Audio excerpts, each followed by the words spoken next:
حامد کرزي د امریکا تر ټولو ستره جفا افشا کړه. د افغانستان پخوانی ولسمشر حامد کرزي وایي چې د بنن خپل چوپتیا ماتوي.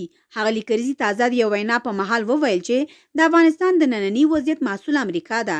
دا چې افغانستان ولې دې ځای ته راورسېد، دا چې ولې په هیواد کې دومره پانګونې سره بیا هم امنیت او اقتصاد مثبت خواته حرکت ونه کړ، بلکې هر څه لا نور هم پسې خراب شول. ولسمشر کرزي د دې خبرې په هکله یو ډیر مهم راز بیان کړ. پخوانی ولسمشر حامد کرزي وویل چې په 2001 کال کې چې امریکایان افغانستان ته راغلل، نو د لومړي عملیاتو وروسته ډیری طالبان خپل کورونو کې کېناستل او د جګړې څخه لاس واخیست، تر هغه چې امریکایانو یو ناوړه قدم پورته کړ او هر څه په سین لاهو کړل.